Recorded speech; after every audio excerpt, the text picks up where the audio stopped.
Bajo tu manto es un programa conducido por el padre Roberto Figueroa, mensajero de la Virgen de Guadalupe, quien transmite desde Monterrey, México, todos los mensajes relacionados con nuestra Morenita del Tepeyac.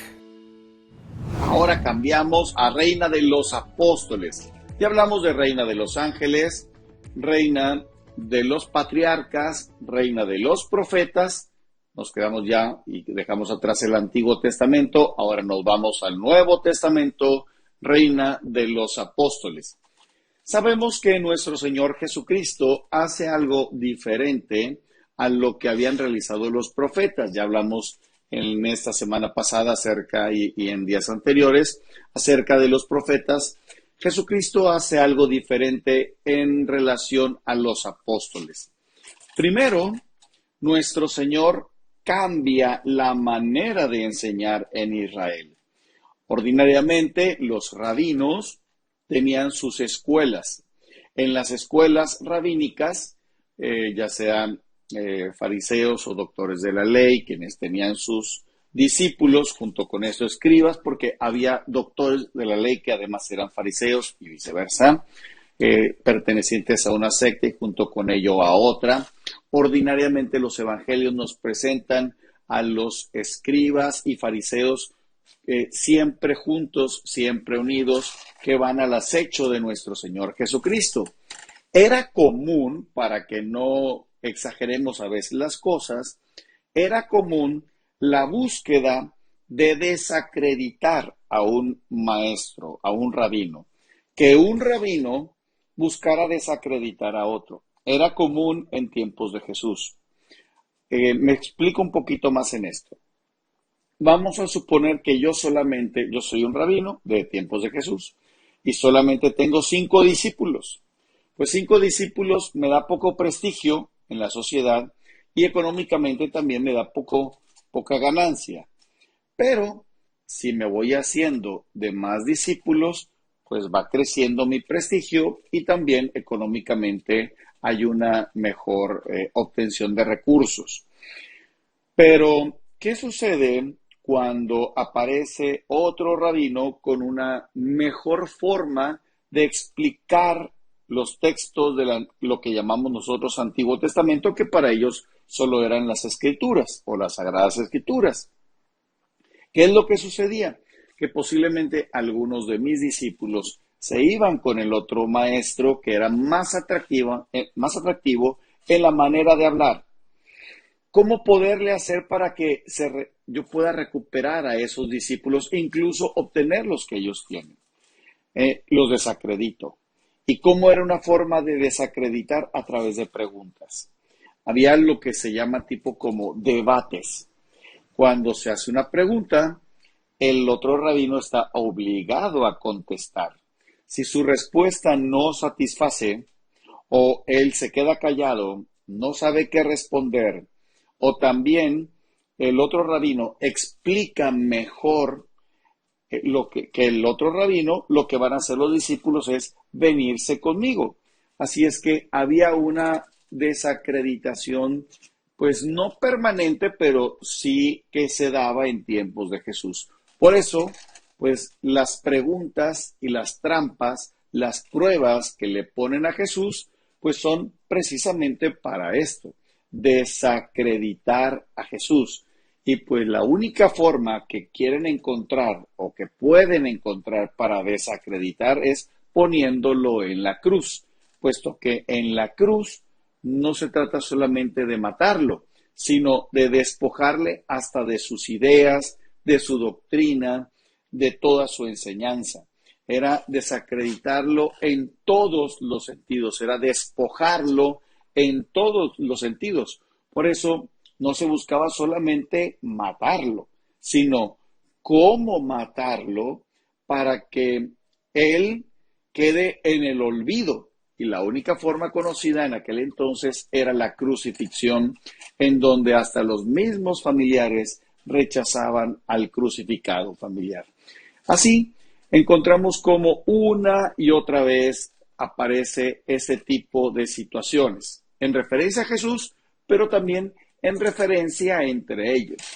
Una de las características de estas enseñanzas era lo sedentario. Por eso cuando dice Jesús, en la cátedra de Moisés se han sentado los escribas y fariseos, no solamente se refiere a que ellos han tomado como base a Moisés para sus enseñanzas, sino que literalmente la enseñanza era sedentaria, era el lugar en donde se iba enseñando a los discípulos. No había itinerancia, no había camino de un lugar para otro. Así es que lo sedentario caracterizaba al doctor de la ley, al escriba, al fariseo. No había esa situación de movimiento. Como también otro aspecto es que el discípulo escoge al maestro. El discípulo escoge al maestro. Es el discípulo el que dice, yo quiero que me eduque él, yo quiero que me forme aquel que está allá. O me han recomendado a este maestro, con él sí me voy a formar. Y por eso, pues vemos que el maestro pues va recibiendo los discípulos de acuerdo a la fama que se va haciendo por sus características personales, su manera de hablar y también de explicar la ley. Así, Jesús nuestro Señor aparece de una manera distinta. Lo primero que caracteriza a Jesús es que es Él el que escoge a los discípulos. No son los discípulos los que lo escogen a Él. Él los escoge. Por eso dice Jesús a los apóstoles, no son ustedes los que me han elegido a mí, soy yo quien los ha elegido a ustedes. En los evangelios, concretamente con los apóstoles, son muy claros en presentarnos cómo Jesús hace oración y pasa toda la noche haciendo oración y después de haber subido con sus discípulos a la montaña, escoge a los 12 y se van nombrando a Simón, llamado Pedro, y su hermano Andrés, Santiago, su hermano Juan, Mateo, y ahí viene toda la lista de los apóstoles de nuestro Señor que elige. Y dice el mismo evangelista, y Jesús bajó con sus discípulos y con sus apóstoles. Ya hay una diferencia entre el carácter discipular y también el carácter apostólico. Estos apóstoles tendrán características muy particulares y una relación más íntima y profunda con el Señor. Los discípulos irán caminando también con Jesús y le irán acompañando en todo este paso de nuestro Señor, de muchos de ellos desde el bautismo de Jesús en el Jordán hasta su ascensión a los cielos. El criterio para escoger a Matías fue precisamente que se trate de alguien que les haya acompañado desde el principio hasta la ascensión. Por eso se escoge a Matías. Estaban otros más, estaba José llamado el Justo, y había otros hombres más que habían hecho este recorrido. Y una de las características precisamente de Jesús, a diferencia de los rabinos en aquel entonces, era la itinerancia. Además de que es Jesús el que elige a los discípulos, es la itinerancia. Jesús va de un lado a otro. No es alguien sedentario, ni que está esperando a que la gente se acerque a él. Es Jesús el que va caminando de un lugar a otro. Es Jesús el que invita, es Jesús el que sale al encuentro, es nuestro Señor el que llama precisamente a que le sigan. Es Él el que elige, es Él el que camina, a Él se le sigue y Él es el que hace la invitación. No solamente en esa expresión de Jesús de no son ustedes los que me han elegido, sino soy yo, y es Jesús quien concretamente elige a uno para que camine con él. No es solamente el elegir a los discípulos, sino elegir a los apóstoles. Concretamente quiero que tú vengas conmigo, sígueme, como se lo dice a Simón llamado Pedro y su hermano Andrés. Síganme y los haré pescadores de hombres, como se lo dice a Santiago y Juan, como se lo dice también a Leví llamado Mateo.